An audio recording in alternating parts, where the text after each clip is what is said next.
আহলে সুন্নাত ওয়াল জামাত বলুন, নজওয়াতুত তামির বলুন, জামিয়াতে উলামায়ে হিন্দ বলুন, জামাতে ইসলামী বলুন, প্রত্যেকটা সংগঠনের উলামায়ে কেরামরা ফিতনাকে পছন্দ করেন। প্রত্যেকটি সংগঠনের উলামায়ে কেরামদের লক্ষ্য উদ্দেশ্য হলো সমাজকে, জাতিকে সংশোধিত করা, ইসলাহ করা। কথা ঠিক কিনা? সেই সময়ে আপনারা সেই দায়িত্ব আদায় না করে কিছু সংখ্যক, সব না, কিছু সংখ্যক ইউটিউব ভাইয়েরা সামান্য পয়সা রুজি করার জন্য গোটা সমাজে ফিতনার পরিবেশ তৈরি করতেছেন। এটা কিন্তু করবেন না। আল্লাহ যারা করতেছে তাদেরকে হেদায়েত করে, সবাই বলেন আল্লাহুম্মা আমিন।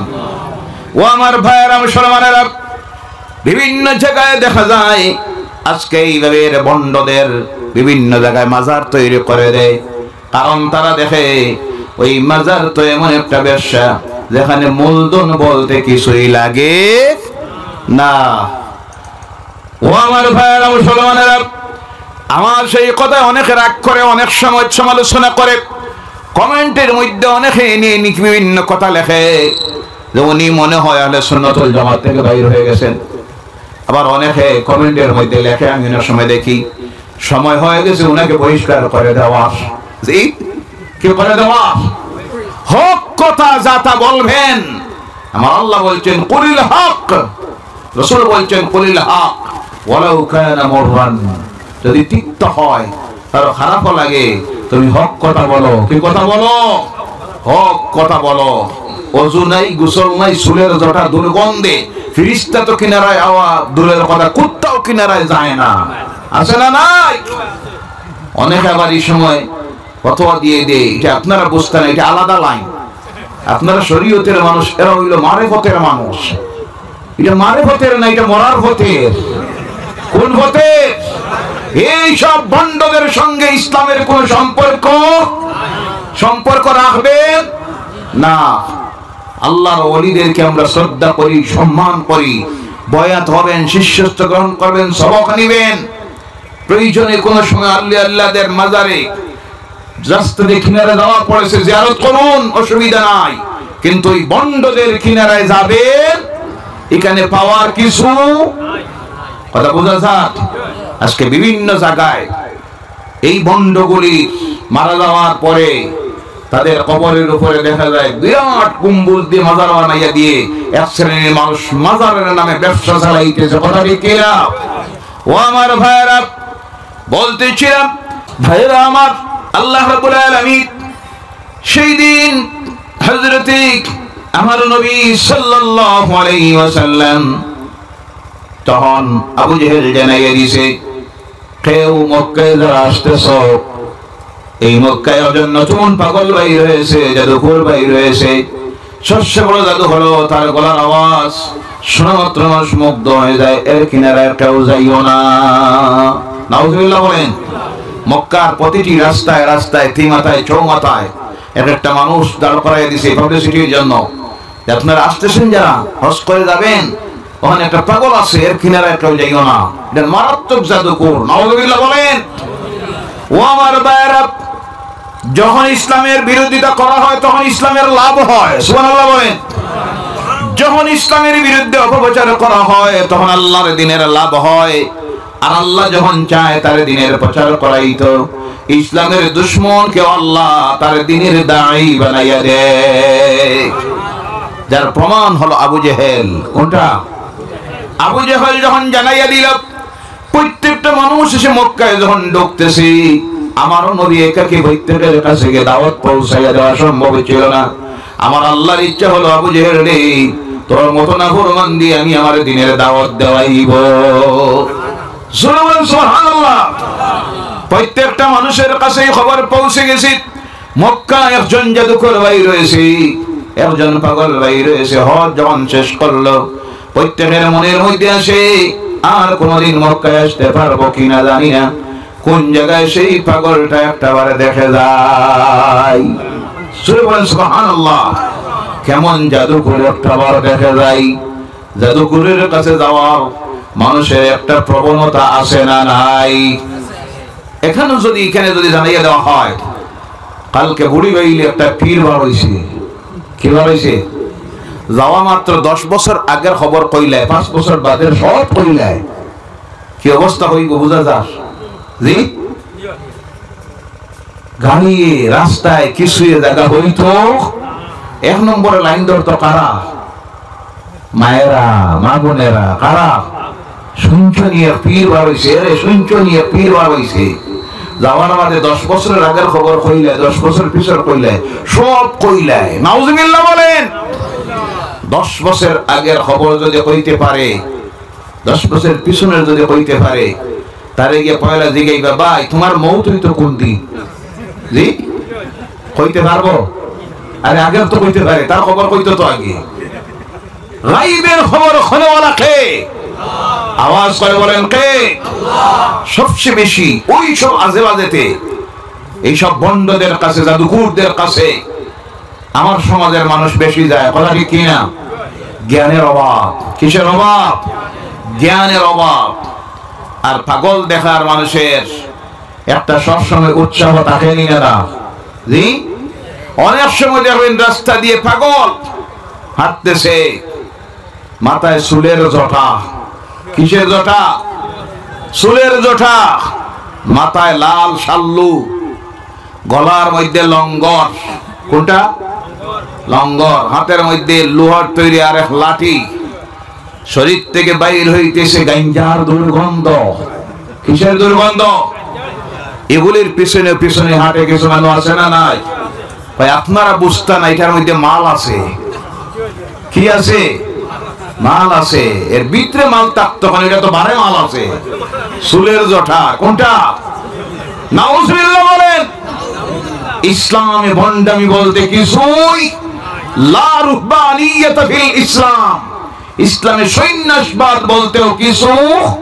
দুনিয়ার সর্বশ্রেষ্ঠতম ধর্ম, যে ধর্ম মানুষকে শিখাইছে পরিষ্কার পরিচ্ছন্নতার পাঠ দিয়েছে, সেই ধর্মে ওযু নাই, গোসল নাই, চুলের জটা দুর্গন্ধে ফেরেশতা তো কিনারায় আওয়া দূরের কথা, কুত্তাও কিনারায় যায় না। আছে না নাই? অনেক আবার এই সময় ফতোয়া দিয়ে দেয়, এটা আপনারা বুঝতেন, এটা আলাদা লাইন। আপনারা শরীয়তের মানুষ, এরা হইল মারেফতের মানুষ। এটা মারেফতের না, এটা মরার ফতের। কোন ফতের? এই সব ভণ্ডদের সঙ্গে ইসলামের কোন সম্পর্ক রাখবেন না। আল্লাহর ওলিদেরকে আমরা শ্রদ্ধা করি, সম্মান করি। বয়াত হবেন, শিষ্যত্ব গ্রহণ করবেন, সবক নিবেন। প্রয়োজনে কোন সময় আল্লাহদের মাজারে রাস্তাতে কিনারে দেওয়া পড়েছে, জিয়ারত করুন, অসুবিধা নাই। কিন্তু ওই ভণ্ডদের কিনারায় যাবেন, এখানে পাওয়ার কিছু। কথা বোঝা যায়? আজকে বিভিন্ন জায়গায় এই ভণ্ডগুলি মারা যাওয়ার পরে তাদের কবরের উপরে দেখা যায় বিরাট কুম্বুজ দিয়ে মাজার বানাইয়া দিয়ে এক শ্রেণীর মানুষ মাজারের নামে ব্যবসা চালাইতেছে। কথা ঠিক কিনা? কথাটা ভালোভাবে বুঝবেন। ইউটিউবে আছেন নাকি? জি জি আপনারা তো বিরাট সমস্যা তৈরি কথা বিভিন্ন জায়গায়। আপনারা না হইলে আরো যারা আছেন, আপনারা এইসব করতে যাবেন না। আজকে সবচেয়ে বেশি সমাজে ফিতনা তৈরি করতেছে, ধর্মীয় সংগঠনের মধ্যে বিভেদ তৈরি করতেছেন এক শ্রেণীর তথাকথিত ইউটিউবাররা। কথা ঠিক কিনা? ওই বক্তার এক টুকরা, ওনার আরেকজনের, উনি কথাটা বললেন ইনডিরেক্টলি। তারা দেখবেন এটা নিয়ে বানাইয়া দিয়ে সমাজের সম্মানিত ব্যক্তিরা বিভিন্ন সংগঠনের একদিকে এদের ছবি লাগায়, আর একদিকে ওই বক্তব্যের এক টুকরা কাটিয়ে আনি লাগায়, আর লাগাইয়ে দিয়ে বুঝাইতে চায় ওই বক্তা সেই বক্তাকে টার্গেট করে কথা বলেছেন। কথা ঠিক কিনা? আল্লাহর ওয়াস্তে এইসব করবেন না। প্রতিটা সংগঠন থেকে আপনাদের প্রতি অনুরোধ রাখা হচ্ছে, আহলে সুন্নাতুল জামাত বলুন, নজওয়াতুত তামির বলুন, জামিয়াতে উলামায়ে হিন্দ বলুন, জামাতে ইসলামী বলুন, প্রত্যেকটা সংগঠনের উলামায়ে কেরামরা ফিতনাকে পছন্দ করেন। প্রত্যেকটি সংগঠনের উলামায়ে কেরামদের লক্ষ্য উদ্দেশ্য হলো সমাজকে, জাতিকে সংশোধিত করা, ইসলাহ করা। কথা ঠিক কিনা? সেই সময়ে আপনারা সেই দায়িত্ব আদায় না করে কিছু সংখ্যক, সব না, কিছু সংখ্যক ইউটিউব ভাইয়েরা সামান্য পয়সা রুজি করার জন্য গোটা সমাজে ফিতনার পরিবেশ তৈরি করতেছেন। এটা কিন্তু করবেন না। আল্লাহ যারা করতেছে তাদেরকে হেদায়েত করে। সবাই বলেন আল্লাহুম্মা আমিন। ও আমার ভাইয়েরা, মুসলমানেরা, বিভিন্ন জায়গায় দেখা যায় আজকে এইভাবে বন্ডদের বিভিন্ন জায়গায় মাজার তৈরি করে দেয়। কারণ তারা দেখে ওই মাজার তো এমন একটা ব্যবসা, যেখানে মূলধন বলতে কিছুই লাগে না। ও আমার ভাইয়েরা, মুসলমানেরা, আমার সেই কথা অনেকে রাগ করে, অনেক সময় সমালোচনা করে, কমেন্টের মধ্যে অনেকে নিয়ে বিভিন্ন কথা লেখে যে উনি মনে হয় আহলে সুন্নাতুল জামাত থেকে বাইর হয়ে গেছেন। আবার অনেকে কমেন্টের মধ্যে লেখে, আমি অনেক সময় দেখি সময় হয়ে গেছে উনাকে বহিষ্কার করে দেওয়া। কি করে দেওয়া? হক কথা যা তা বলবেন। আমার আল্লাহ বলছেন কুলিল হক, রাসূল বলছেন কুলিল হক ওয়ালাউ কানা মুররান, যদি তিক্ত হয় আর খারাপ লাগে তুমি হক কথা বলো। কি কথা বলো? হক কথা বলো। ও আমার ভাইরা, বলতেছিলাম আমার নবী সাল্লাল্লাহু আলাইহি ওয়াসাল্লাম মানুষ দলে দলে রওনা করেছে পাগল দেখার জন্য। সেই সময় আমার নবী মুহাম্মদ রাসূলুল্লাহ সাল্লাল্লাহু আলাইহি ওয়াসাল্লাম নিজের বাবার ঘর হযরত আব্দুল্লাহ রাদিয়াল্লাহু তাআলা আনহুর ঘরের বারান্দার মধ্যে বসে বসে আল্লাহ রাসূল কোরআনুল কারীম তিলাওয়াত করতেছেন। জোরে বলে সুবহানাল্লাহ। দলে দলে মানুষকে সামনে দাঁড়ায় আর চেহারার দিকে তাকায়, চিন্তা করে আহারে শুনলাম পাগল, এই মানুষ তো পাগল হতে পারে না। বলো সুবহানাল্লাহ। মানুষ কি এত সুন্দর হতে পারে? মানুষ নয়, সম্ভবত ফেরেশতা। বলো সুবহানাল্লাহ। আল্লাহ কত সৌন্দর্যতা দিয়েছিল। মিশরের মহিলারা ইউসুফের সৌন্দর্যতায় মুগ্ধ হয়ে তাদের হাত কেটেছিল, তারা টের পায় নাই।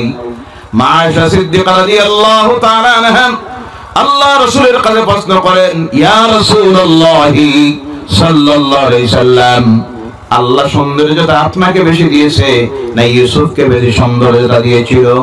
আমার নবী বলেন, ও আয়েশা, ইউসুফের সৌন্দর্যতায় মিশরের মহিলারা তার চেহারার দিকে চেয়েছে, হাতের আঙ্গুল কেটেছিল, টের পায় নাই। আর আমার সাহাবীরা আমার সৌন্দর্যতায় মুগ্ধ হয়ে আমার চেহারার দিকে চেয়েছে, তাদের কল্লাটা জমিনে কাটাইয়া দে, সামান্য টের পায় না। আর সুবহানাল্লাহ। এবার বলুন, ইউসুফের সৌন্দর্যতা বেশি না আমার নবীর? কার? মানুষকে সামনে দাঁড়াইয়াছে আর চেহারার দিকে তাকায়, তাকি অবাক হয়ে যায়, আহারে এই মানুষ পাগল হইতে পারে না, এত সুন্দর চেহারা। আমার নবীর চুলের দিকে তাকায়। কিসের দিকে? চুলের দিকে তাকায়। তাকিয়ে দেখে পরিপাটি করে দুই দিকে চুলগুলি ছেড়ে দিয়ে কোন সময় রাখতেন কানের লতি অর্ধেক পর্যন্ত, কোন সময় কানের লতি বরাবর, কোন সময় রাখতেন গর্দনার অর্ধেক পর্যন্ত। তিন সিস্টেমে। কয় সিস্টেমে? আমার নবী চুল তিন সিস্টেমে রাখতেন। আমার নবীর চুলের দিকে তাকায়, তাকি অবাক হয়ে যায়, আহারে এত সুন্দর চুল, চুলের মধ্যে কোনো ময়লা নাই, মাথার মধ্যে এত সুন্দর পাগড়ি। সুবহানাল্লাহ বলে। অবাক হয়ে যায়, এই মানুষ পাগল হতে পারে না। আজকে মুসলমান আমার যুবক ভাইরা, তরুণেরা আমার নবীর চুলের দিকে দেখে আকৃষ্ট হয়েছিল। আর আজকে আমার সমাজের কিছু যুবক আছে যাদের চুলের দিকে চাইলে মানুষ বুঝতে পারবে না এটা মানুষের বাচ্চা না ঘোড়ার বাচ্চা। কথা ঠিক না? আছে না নাই? ও মুসলমান, ও যুবকেরা, তরুণেরা, তোমাকে ফলো করতে হবে বিশ্ব নবী মুহাম্মদ রাসূলুল্লাহ সাল্লাল্লাহু আলাইহি সাল্লামকে। তোমার জন্য মডেল হলেন বিশ্ব নবী, নূরের নবী মুহাম্মদ রাসূলুল্লাহ সাল্লাল্লাহু আলাইহি সাল্লাম। এই পৃথিবীর জীবন তাদেরকে দেখে তোমার চললে হবে না। তাদের এই দুনিয়ার জীবনটাই হলো তো আসল। রং তামসা, ফুর্তি, আমোদ প্রমোদ। তোমার জন্য এই দুনিয়ার জীবন চিরস্থায়ী জীবন নয়। তোমার আসল জীবন অপেক্ষা করতেছে আল্লাহর জান্নাত। কোনটা? আওয়াজ করে বলেন কোনটা?